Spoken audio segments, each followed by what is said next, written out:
युद्धग्रस्त Ukraine में फंसे भारतीयों को वहां से निकालने की कोशिशें तेज। प्रधानमंत्री ने कहा कि सुरक्षा सरकार की पहली प्राथमिकता।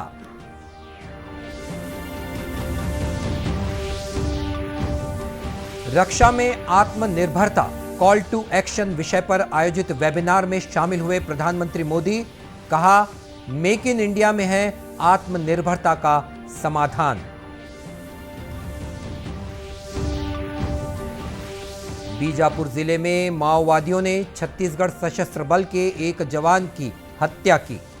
बीमारी की वजह से छुट्टी पर था जवान।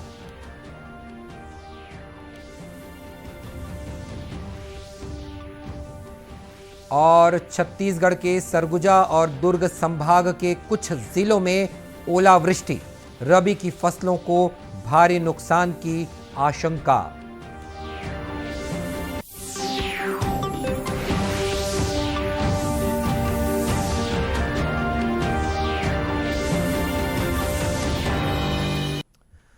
नमस्कार, आप देख रहे हैं दूरदर्शन समाचार। मैं हूं मनीष अहलुवालिया और अब समाचार विस्तार से। युद्धग्रस्त यूक्रेन में फंसे भारतीय विद्यार्थियों और नागरिकों को वहां से निकालने की कोशिशें तेज हो गई हैं। प्रधानमंत्री नरेंद्र मोदी ने सुरक्षा से संबंधित मंत्रिमंडलीय समिति की बैठक ली। प्रधानमंत्री ने बताया कि सरकार की सबसे बड़ी प्राथमिकता यूक्रेन में भारतीय छात्रों और दूसरे नागरिकों की सुरक्षा और उन्हें यूक्रेन से बाहर लाने की है। मीडिया से बातचीत में विदेश सचिव हर्षवर्धन श्रृंगला ने बताया कि यूक्रेन में भारतीय दूतावास काम कर रहा है। दूतावास ने कल 3 परामर्श जारी किए।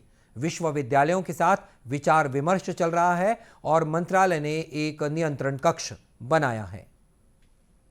कि जो हमारे जो नागरिकों का सुरक्षा है, उनके वेलबींग है और उनके जो इवैक्यूएशन के जो अरेंजमेंट्स हैं वो हम पूरी तरह संभाल लेंगे और इसमें कोई घबराने की बात नहीं होगी। इधर छत्तीसगढ़ के मुख्यमंत्री भूपेश बघेल ने कहा है कि यूक्रेन का वर्तमान संकट चिंता का विषय है। यूक्रेन में 20,000 विद्यार्थी फंसे हुए हैं, उसमें छत्तीसगढ़ राज्य के वे विद्यार्थी भी शामिल हैं। उनकी मदद के लिए दिल्ली में हमने हेल्प सेंटर आरंभ किया है। वहां लोग लगातार संपर्क कर रहे हैं। हम हर स्तर पर मदद करने की कोशिश कर रहे हैं। भारत सरकार और विदेशी दूतावास से हम लगातार संपर्क में हैं और ताकि हम अपने विद्यार्थियों को कैसे छत्तीसगढ़ वापस ला सकें। छत्तीसगढ़ सरकार ने यूक्रेन में फंसे छात्र फंसे हुए हैं। लगातार जो कॉल सेंटर खोले हैं उसमें अभी तक के 70 लोगों ने संपर्क किया भी है और हम लोग हर स्तर पे मदद करने की कोशिश कर रहे हैं। भारत सरकार से, विदेशी दूतावास से लगातार हम लोग सब संपर्क में हैं कि कैसे हम अपने विद्यार्थियों को वापस छत्तीसगढ़ ला सकें। तो अभी चूँकि ये कूटनीतिक चर्चा तो भारत सरकार को ही करनी पड़ेगी, तो लेकिन हम लोग अपने स्तर पे, राज्य सरकार के स्तर पे अधिकारी नियुक्त किया है, उसके माध्यम से हम लोग लगातार सतत संपर्क में हैं। और छत्तीसगढ़ सरकार ने यूक्रेन में फंसे अपने विद्यार्थियों की मदद के लिए एक हेल्प डेस्क बनाई है। पिछले 3 दिनों में 75 से अधिक विद्यार्थियों और उनके अभिभावकों ने अपना ब्यौरा साझा करके सरकार से मदद मांगी है। रक्षा में आत्मनिर्भरता कॉल टू एक्शन विषय पर आज आयोजित एक वेबिनार को संबोधित करते हुए प्रधानमंत्री नरेंद्र मोदी ने कहा कि इस साल के बजट में देश में ही विनिर्माण के लिए अनुसंधान, डिजाइन और विकास के लिए एक जीवंत पारिस्थितिकी तंत्र विकसित करने के प्रारूप को शामिल किया गया है। उन्होंने कहा कि इसमें रक्षा बजट की कुल राशि का करीब 70% घरेलू उद्योग के लिए आवंटित किया गया है। देश के भीतर ही रिसर्च, डिजाइन और डेवलपमेंट से लेकर मैन्युफैक्चरिंग तक का एक वाइब्रेंट इकोसिस्टम विकसित करने का ब्लूप्रिंट है। रक्षा बजट में लगभग 70% सिर्फ डोमेस्टिक इंडस्ट्री के लिए रखा गया है। डिफेंस मिनिस्ट्री अब तक 200 से भी ज्यादा डिफेंस प्लेटफॉर्म्स और इक्विपमेंट की पॉजिटिव इंडिजनाइजेशन लिस्ट जारी कर चुकी है। भारत की जो आईटी की ताकत है वो हमारा बहुत बड़ा सामर्थ्य है। इस ताकत को हम अपने रक्षा क्षेत्र में जितना ज्यादा इस्तेमाल करेंगे, हमें उतने ही सुरक्षा में हम आश्वस्त होंगे। प्रधानमंत्री ने कहा कि जब हम बाहर से हथियार खरीदते हैं तो इसकी प्रक्रिया इतनी लंबी होती है कि जब तक वे हमारे सुरक्षा बलों तक पहुंचते हैं तब तक उनमें से कई पुराने हो चुके होते हैं। उन्होंने कहा कि इसका समाधान आत्मनिर्भर भारत अभियान और मेक इन इंडिया में है। छत्तीसगढ़ में कोरोना संक्रमण की दर घटकर 1% से नीचे पहुंच गई है। कल 25,671 नमूनों की जांच में केवल 233 लोगों में ही कोरोना संक्रमण की पुष्टि हुई है। प्रदेश में कुल सक्रिय मरीजों की संख्या भी घटकर 2061 ही रह गई है। बीते 24 घंटों में सुकमा, नारायणपुर और बीजापुर जिलों में कोरोना का कोई भी नया मामला सामने नहीं आया है। इधर देश भर में कल कोरोना के 23,000 नए केस मिले, वहीं 27,000 लोगों को इलाज के बाद छुट्टी दे दी गई। इस समय देश भर में 1,34,235 कोरोना मरीजों का इलाज चल रहा है। इस बीच कोरोना रोधी टीकाकरण अभियान भी तेजी से जारी है।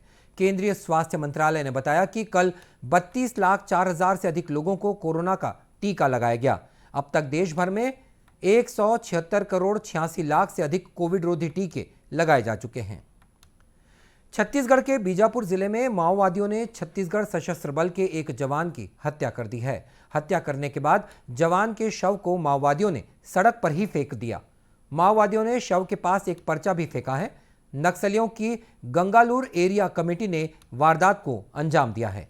जानकारी के मुताबिक बीजापुर जिले के धनोरा गांव के रहने वाले अर्जुन कुड़ियम छत्तीसगढ़ सशस्त्र बल की 22वीं बटालियन में पदस्थ थे। बीमारी की वजह से वे 1 महीने की छुट्टी लेकर अपने घर लौटे थे।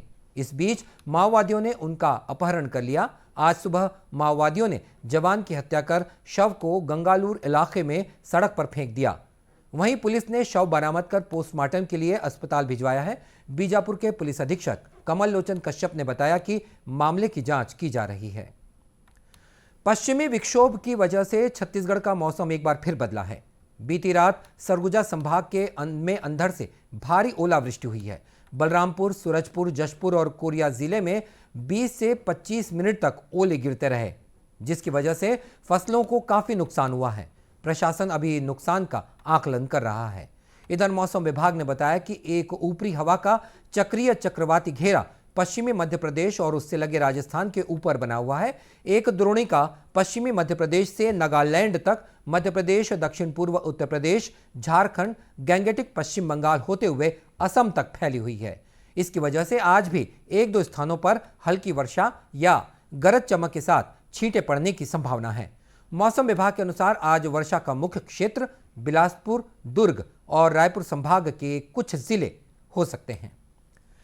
केंद्र सरकार की महत्वाकांक्षी प्रधानमंत्री किसान सम्मान निधि योजना से छोटे किसानों को बड़ी राहत मिली है। इस योजना के जरिए मिल रही नगद राशि से किसान खेती से जुड़ी हुई खरीदारी कर खुद को सशक्त कर रहे हैं।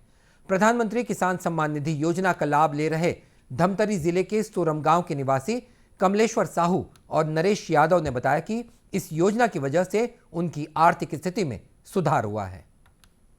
चलाया जा रहा है किसान सम्मान निधि, ये हमारे किसानों के लिए एक बहुत ही वरदान साबित हो रहा है।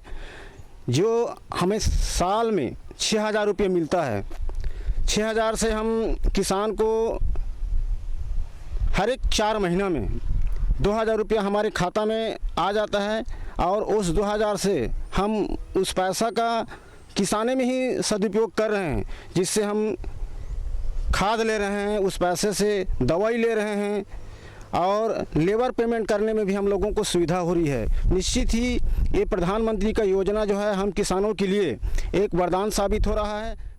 प्रधानमंत्री जी का योजना है जिसमें 6,000 रुपया मिलता है और हर 4 महीने में लगातार 2,000 रुपये किस्त के रूप में मिल रहा है, जिससे हमारी आर्थिक स्थिति सुधर रही है। साथ साथ हम इसमें दवाई, खाद, बीज और साथ में लेबर का भी पेमेंट इसमें किया जा सकता है और आर्थिक हमारा जो स्थिति है वो सुधर रहा है। और इस बारे में कृषि विभाग की ग्रामीण विस्तार अधिकारी मीनाक्षी परिहार ने बताया कि सोरम गांव के करीब 300 किसानों को प्रधानमंत्री किसान सम्मान निधि योजना का लाभ मिला है, जिनमें से ज्यादातर छोटे किसान हैं। लाभान्वित है। इसमें ज़्यादातर दीर्घ और सीमांत किसानों को फ़ायदा हो रहा है और ये योजना 1 दिसंबर 2018 से संचालित है। जब 3 साल करीब इस योजना को संचालित हुए हो गया, जिसमें किसान इस योजना के तहत खाद और बीज के रूप में जो कुछ राशियाँ मिलती हैं उसका उपयोग करते हैं और कुछ जो ज़्यादातर छोटे किसान हैं उनको क्या है बैंकों से कर्ज लेना पड़ता है, तो उसको थोड़ी सहूलियत हो जाती है। आपको बता दें कि किसान सम्मान निधि योजना के तहत लघु और सीमांत किसानों को हर साल 6,000 रुपए की आर्थिक मदद दी जाती है और ये मदद 2,000 रुपए की 3 किस्तों में दी जाती है। इस योजना के 3 साल पूरे हो गए हैं। आजादी के लिए भारत का शानदार संघर्ष आधुनिक विश्व के महानतम संघर्षों में से एक है। दूरदर्शन समाचार इतिहास की धारा बदलने वालों की एक झलक रोजाना आपके लिए लेकर आ रहा है।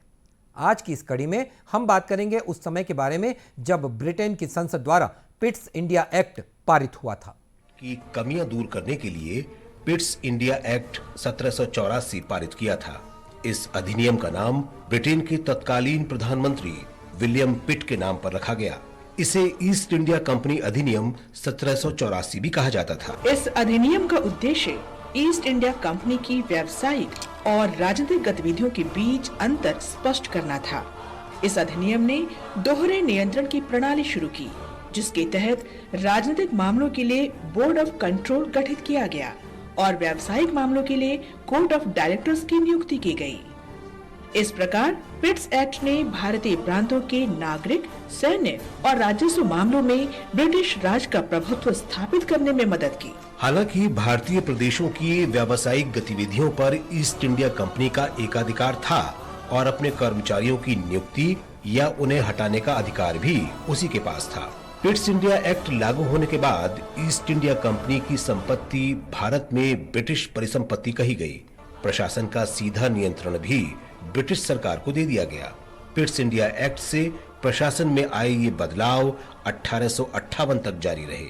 1857 में आजादी की पहली लड़ाई के बाद ब्रिटिश सरकार को प्रशासन का तरीका बदलने पर बाध्य होना पड़ा।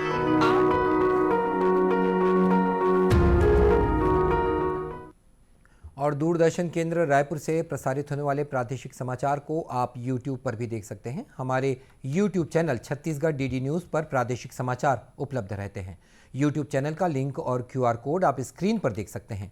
अपने एंड्रॉयड फ़ोन से QR कोड स्कैन कर आप छत्तीसगढ़ DD न्यूज़ लिंक पर जा सकते हैं। इसके अलावा छत्तीसगढ़ DD न्यूज़ फेसबुक और ट्विटर पर भी उपलब्ध है। और बुलेटिन के अंत में मुख्य समाचार एक बार फिर। युद्धग्रस्त यूक्रेन में फंसे भारतीयों को वहां से निकालने की कोशिशें तेज। प्रधानमंत्री ने कहा कि सुरक्षा सरकार की पहली प्राथमिकता।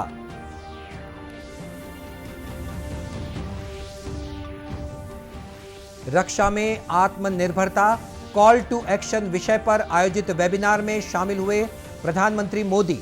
कहा, मेक इन इंडिया में है आत्मनिर्भरता का समाधान। बीजापुर जिले में माओवादियों ने छत्तीसगढ़ सशस्त्र बल के एक जवान की हत्या की।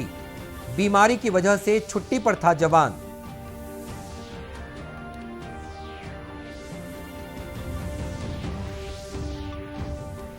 और छत्तीसगढ़ के सरगुजा और दुर्ग संभाग के कुछ जिलों में ओलावृष्टि, रबी की फसलों को भारी नुकसान की आशंका।